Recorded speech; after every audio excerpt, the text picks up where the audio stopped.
Okay, let's go.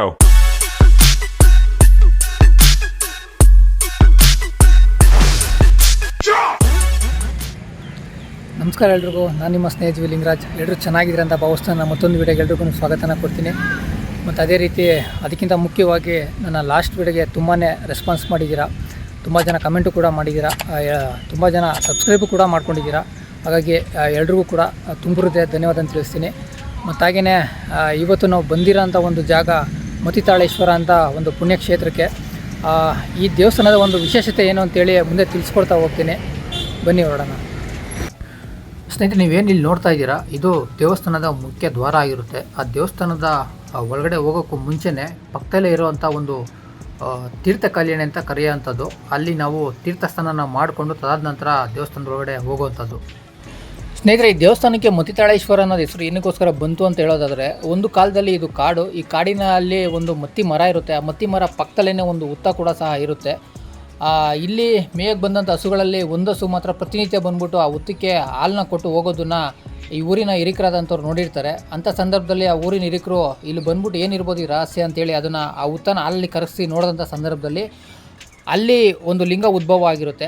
ಆ ಲಿಂಗ ಉದ್ಭವ ಆಗಿರೋದು ಮತ್ತು ಆ ಮತ್ತಿ ಮರ ಇರೋದನ್ನ ಎರಡನ್ನೂ ಸೇರಿಸಿ ಮತಿ ತಾಳೇಶ್ವರ ಅನ್ನೋದು ಹೆಸರನ್ನ ಕೊಟ್ಟು ಅವರಿಗೆ ಪ್ರೇರಣೆಯಾಗಿ ಈ ದೇವಸ್ಥಾನ ಕಟ್ಟಿಸಿರುವಂಥದ್ದು ಅಂತೇಳಿ ಒಂದು ನಂಬಿಕೆ ಇದೆ. ಇನ್ನು ಈ ಸ್ಥಳದ ಅಡ್ರೆಸ್ ವಿಚಾರವಾಗಿ ಹೇಳಬೇಕು ಅಂತ ಹೇಳಿದ್ರೆ, ಬೆಂಗಳೂರಿನಿಂದ ಹೆಚ್ಚು ಕಮ್ಮಿ ಒಂದು 110 ಕಿಲೋಮೀಟ್ರ್ ಆಗುತ್ತೆ. ಮೆಜೆಸ್ಟಿಕ್ಕು ಅಥವಾ ಸ್ಯಾಟಲೈಟ್ ಬಸ್ ಸ್ಟ್ಯಾಂಡಿಂದ ಬಸ್ಗಳು ತುಂಬಾ ಸಿಗುತ್ತೆ. ಮಳವಳ್ಳಿ ಬಂದ್ಬಿಟ್ಟು ಮಳವಳ್ಳಿಯಿಂದ ಇಲ್ಲಿ ನಿಮಗೆ ಆಟೋ ರಿಕ್ಷಾಗಳು ಸಿಗುತ್ತೆ. ಒಂದು 10 ರಿಂದ 20 ರೂಪಾಯಿ ಅಷ್ಟು ಚಾರ್ಜ್ನ ಮಾಡ್ತಾರೆ, ಶೇರ್ ಆಟೋ ಥರ. ಅಲ್ಲಿಂದ ನೀವು ನೇರವಾಗಿ ದೇವಸ್ಥಾನ ಹತ್ರ ಬರ್ಬೋದು. ದೇವಸ್ಥಾನ ಹತ್ರ ಬಂದಮೇಲೆ ನೀವು ಬಲಗಡೆಗೆ ಹೋಗಬೇಕಾಗಿರುತ್ತೆ. ನೀವು ಬಲಗಡೆಗೆ ಹೋಗಿದ ತಕ್ಷಣವೇ ನಿಮಗೆ ಮತ್ತಿ ಮರ ಅನ್ನೋದು ಕಾಣಿಸುತ್ತೆ. ನೀವು ನೋಡ್ತಾ ಇರ್ಬೋದು, ಇದೇ ಆ ಮತ್ತಿ ಮರ. ನೀವಿಲ್ಲಿ ಭಕ್ತಿಯಿಂದ ಪ್ರದಕ್ಷಿಣೆಯನ್ನು ಹಾಕ್ಕೊಂಡು ತದಾದ ನಂತರ ನೀವು ಸ್ನಾನ ಮಾಡೋಕ್ಕೆ ಹೋಗುವಂಥದ್ದು. ಅಲ್ಲಿ ಪ್ರದಕ್ಷಿಣೆ ಹಾಕಿದ ಮೇಲೆ ಅಲ್ಲಿಂದ ಬಲಗಡೆಗೇ ನಿಮ್ಗೊಂದು ರಸ್ತೆ ಕಾಣಿಸುತ್ತೆ. ಅಲ್ಲಿ ನೀವು 100 ಹೆಜ್ಜೆ ಬಂದರೆ ಸಾಕು, ನಿಮಗೆ ಈ ಕಲ್ಯಾಣಿನ ನೀವು ನೋಡ್ಬೋದು. ಈ ಕಲ್ಯಾಣಿಲಿ ನೀವು ಸ್ನಾನ ಮಾಡಿಕೊಂಡು ಅದಾದಮೇಲೆ ನೀವು ತನಿ ಏರಕ್ಕೆ ಹೋಗಬೇಕಾಗಿರುತ್ತೆ, ನಾಗರಕಲ್ಗಳಿಗೆ. ಅದನ್ನು ಮುಂದೆ ತೋರಿಸ್ತೀನಿ ನಾನು.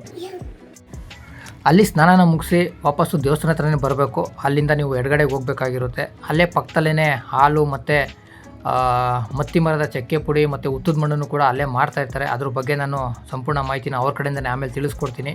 ನೀವೇನಾದರೂ ಇಲ್ಲಿ ಬರೋ ಥರ ಇದ್ದರೆ ಭಾನುವಾರ ಮತ್ತು ಗುರುವಾರ ಬಂದರೆ ತುಂಬ ಒಳ್ಳೆಯ ದಿನ. ಆವತ್ತಿನೇ ವಿಶೇಷ ಪೂಜೆಗಳು ನಡೆಯುವಂಥದ್ದು. ಮತ್ತು ಹರಕೆ ಕಟ್ಕೊಂಡಿರೋರು ಕೂಡ ಆವತ್ತಿನೇ ಹರಕೆನ ತೀರಿಸುವಂಥದ್ದು ಬರೋವಂಥ ದಿವಸ ಅದು. ಮತ್ತು ಹಾಗೆಯೇ ಹರಕೆ ಅಂತ ವಿಚಾರಕ್ಕೆ ಬಂದು ಹೇಳಿದ್ರೆ, ಇಲ್ಲಿ ಸುಮಾರು ಥರ ಹರಕೆಗಳಿದ್ದಾವೆ. ಅದನ್ನು ಸಂಪೂರ್ಣವಾಗಿ ಅರ್ಚಕರ ಕಡೆಯಿಂದನೇ ತಿಳಿಸ್ಕೊಡ್ತೀನಿ. ನನಗೆ ಗೊತ್ತಿರೋವಂಥದ್ದು ಏನಪ್ಪ ಅಂತ ಹೇಳಿದ್ರೆ, ಇಲ್ಲಿ ಹರಕೆಗಳು ಇಲ್ಲಿ ಗುಣ ಆದಮೇಲೆ ಒಂದು 3 ವಾರ ಬರ್ತೀನಿ ಅಂತ ಹರಕೆ ಕಟ್ಕೋತಾರೆ. ಅದಾದಮೇಲೆ ಹರಕೆನ ಯಾವ ರೀತಿ ತೀರಿಸ್ತಾರೆ ಅಂತ ಹೇಳಿದ್ರೆ, ನೆಲೊಪ್ಪತ್ತು, ಎಲೆ ಒಪ್ಪತ್ತು, ಕಲ್ಲೊಪ್ಪತ್ತು ಅಂತೇಳಿ 3 ಥರ ಹರಕೆನ ತೀರಿಸ್ತಾರೆ. ಅಂದರೆ ನೆಲದ ಮೇಲೆ ಊಟ ಮಾಡೋವಂಥದ್ದು, ಎಲೆ ಮೇಲೆ ಊಟ ಮಾಡೋವಂಥದ್ದು ಮತ್ತು ಕಲ್ಲ ಮೇಲೆ ಊಟ ಮಾಡೋವಂಥದ್ದು. ಈ ಥರ ಸುಮಾರು ಹರಕೆಗಳಿದ್ದಾವೆ. ಅದನ್ನು ಅವ್ರ ಕಡೆಯಿಂದ ತಿಳಿಸ್ಕೊಡ್ತೀವಿ. ಈಗ ನೀವೇನು ನೋಡ್ತಾ ಇದ್ದೀರಾ, ಇದು ಕಂಪ್ಲೀಟಾಗಿ ಸುಮಾರು ಕಲ್ಲುಗಳನ್ನ ಒಂದು ಪ್ರತಿಷ್ಠಾಪನೆ ಮಾಡಿರೋವಂಥ ಒಂದು ಸ್ಥಳ. ಇಲ್ಲಿ ಇನ್ನೇನು ನೋಡ್ತಾ ಇದ್ದೀರಾ, ಇದೇ ಮೇನು 1-2 ಹುತ್ತಗಳು. ನಾವು ತರೋವಂಥ ಹಾಲನ್ನ ಇಲ್ಲಿ ತನಿ ಎರೆದು ಪೂಜೆನ ಮುಗಿಸಿ ತದಾದ ನಂತರ ನಾವು ದರ್ಶನಕ್ಕೆ ಹೋಗೋವಂಥದ್ದು. ಬನ್ನಿ, ಹಾಗಾದರೆ ದರ್ಶನ ಮಾಡಿಬಿಡೋಣ.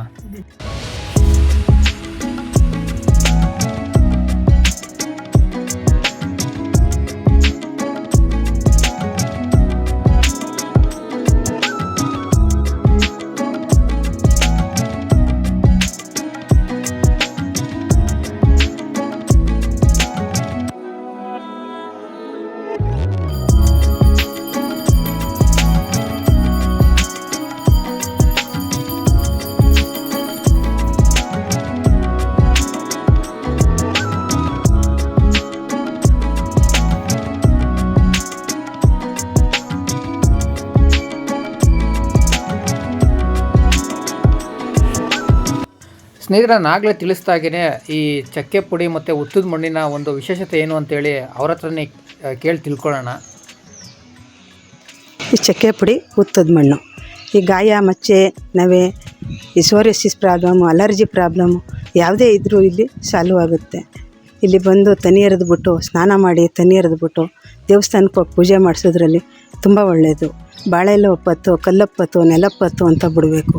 ಈ ಚಕ್ಕೆ ಪುಡಿ, ಇದು ಉತ್ತದ ಮಣ್ಣು, ಇದೆರಡೂ ಕೂಡ ಎರಡು ಬೆರೆಸಿ ಕೊಬ್ಬರಿ ಎಣ್ಣೆಲಿ ಹಚ್ಕೊಂಡು ಕಡಲೆ ಹಸಿಟ್ಟು ಸೀಗೆ ಪುಡಿ ಸ್ನಾನ ಮಾಡಿದ್ರೆ ತುಂಬ ವಾಸಿಯಾಗುತ್ತೆ. ಯಾವ ಗಾಯ, ಅಲರ್ಜಿ, ಸೋರಿಯಾಸಿಸ್ ಪ್ರಾಬ್ಲಮ್ ಎಲ್ಲ ಹೋಗುತ್ತೆ. ಇದು ಚಕ್ಕೆ, ಅದನ್ನೇ ಪೌಡ್ರ್ ಮಾಡಿ, ಇದು ಮತ್ತಿ ಚಕ್ಕೆ, ಅದನ್ನೇ ಪೌಡ್ರ್ ಮಾಡಿ ನಾವು ಇಟ್ಕೊಂಡಿದ್ದೀವಿ. ನಾವು ಇದನ್ನು ಎರಡೂ ಕೊಟ್ಟರೆ ತುಂಬ ಸಾಲವಾಗುತ್ತೆ. ಈ ಮತಿ ತಾಳೇಶ್ವರ, ಈ ಸುಬ್ರಹ್ಮಣ್ಯ ಎರಡೂ ಒಂದೇ. ಅದರಿಂದ ಇಲ್ಲಿಗೆ ಬಂದರೆ ತುಂಬ ಒಳ್ಳೆಯದು.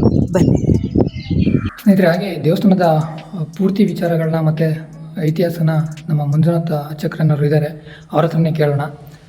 ಅವರೇ ತಿಳಿಸ್ಕೊಡ್ತಾರೆ. ಓಂ ಗುರುಭ್ಯೋ ನಮಃ. ಶ್ರೀ ಮತಿ ತಾಳೇಶ್ವರ ಸ್ವಾಮಿ ನಮಃ. ಓಂ ನಮೋ ಸುಬ್ರಹ್ಮಣ್ಯೇಶ್ವರ ಸ್ವಾಮಿ ನಮಃ.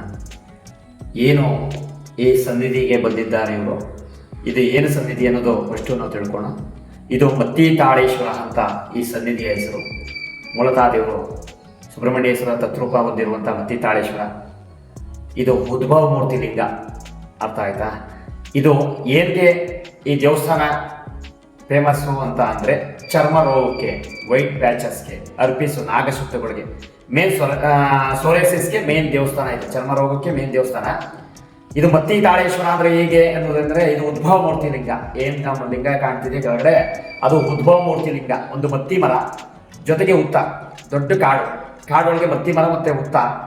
ಅದ ಹುತ್ತವನ್ನು ಹಾಲಲ್ಲಿ ಕರಗಿಸಿ ಆ ಮತ್ತಿ ಮರ ದ್ವಾಬಿಯಲ್ಲಿ ನೋಡಿದಾಗ ಸಾಕ್ಷಾತ್ ಲಿಂಗ ರೂಪದಲ್ಲಿ ಇರುವ ಸುಬ್ರಹ್ಮಣ್ಯ ಸ್ವಾಮಿ ಪ್ರತ್ಯಕ್ಷನಾಗಿದ್ದ. ಅದಕ್ಕೆ ಆ ಮರದ ಹೆಸರನ್ನೇ ಇಟ್ಟಿರೋದು, ಮತ್ತಿ ತಾಳೇಶ್ವರ ಅಂತ ಈ ಮರದ ಹೆಸರನ್ನೇ ಇಟ್ಟಿರೋದು. ಇದು ಬಂದು ಚರ್ಮ ರೋಗಕ್ಕೆ ಮೇನ್ ದೇವಸ್ಥಾನ, ಸೋರಿಯಾಸಿಸ್ಗೆ ಮೇನ್ ದೇವಸ್ಥಾನ. ಇದು ಮಾಡುವಂತಹದ್ದು 3 ವಾರಗಳು. ನಾವು ಭಾನುವಾರ ಬಂದರೆ 3 ಭಾನುವಾರ ಬರಬೇಕು, ಗುರುವಾರ ಬಂದರೆ 3 ಗುರುವಾರ ಬರಬೇಕು, ಮಂಗಳವಾರ ಬಂದರೆ 3 ಮಂಗಳವಾರ ಮಾಡಬೇಕು.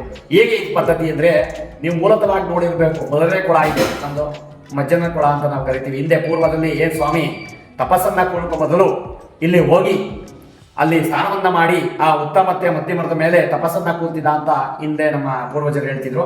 ಹಂಗೆ ಇದು ಮತ್ತಿ ತಾಳೇಶ್ವರ. ಆಗ ನಾವೇನ್ ಮಾಡ್ತೀವಿ ಅಂದ್ರೆ ಆ ಕೊಳದಲ್ಲಿ ನೀರು ಹಾಕಿ ಬಂದು ಅಡ್ಡ ನಮಸ್ಕಾರ ಮಾಡಿ, ಇನ್ನೊಂದು ದೊಡ್ಡ ಕಲ್ಯಾಣಿ ಇದೆ, ಆ ಕಲ್ಯಾಣಿಯಲ್ಲಿ ಸ್ನಾನವನ್ನ ಮಾಡಿ, ಹಿಂದೆ ನಾಗರಕಲ್ಲಿದೆ, ನಾಗರಕಲ್ಲನ್ನ ಪೂಜೆಯನ್ನ ಮಾಡಿ, ತದನಂತರ ದೇವಸ್ಥಾನದಲ್ಲಿ ಬಂದು ಪೂಜೆಯನ್ನ ಮಾಡಿಸ್ಕೊಂಡು ಇಲ್ಲಿ ಕೊಡುವಂತ ಉತ್ತದ ಮಣ್ಣು ಮತ್ತಿ ಚಕ್ಕೆ ಪುಡಿ ಪ್ರಸಾದವನ್ನ ನೀವು ಮನೆಗೆ ಹೋಗಿ ಶುದ್ಧವಾಗಿ, ಅಂದ್ರೆ ಊಟ ಗೀಟ ಎಲ್ಲ ಮುಗಿಸ್ಕೊಂಡು ಶುದ್ಧವಾಗಿ, ಅದು ಕೊಬ್ಬರಿ ಎಣ್ಣೆ ಬರ್ತಲ್ಲ, ಕೊಬ್ಬರಿ ಎಣ್ಣೆಗೆ ಉತ್ತದ ಮಣ್ಣು ಮತ್ತಿ ಚಕ್ಕೆ ಪುಡಿ ಪ್ರಸಾದವನ್ನು ಎರಡನ್ನೂ ಕಳಿಸ್ಕೊಂಡು ನೀಟಾಗಿ ಹಚ್ಕೊಂಡು ಅಪ್ಲೈ ಮಾಡಿದ್ರೆ, ಬೆಳಗ್ಗೆ ಎದ್ದ ತಕ್ಷಣ ಕಡ್ಲೆಟಲ್ಲಿ ವಾಶ್ ಮಾಡ್ಕೊ ಬಂದ್ರೆ, ಅಂದ್ರೆ ನೀಟಾಗಿ ತೊಳ್ಕೊ ಬಂದ್ರೆ 21 ದಿನದಲ್ಲಿ ಆ ಭಗವಂತನ ಸನ್ನಿಧಿಲಿ ಸುಮಾರು ಎಲ್ಲ ಕ್ಲಿಯರ್ ಆಗ್ತಾ ಬರ್ತವೆ.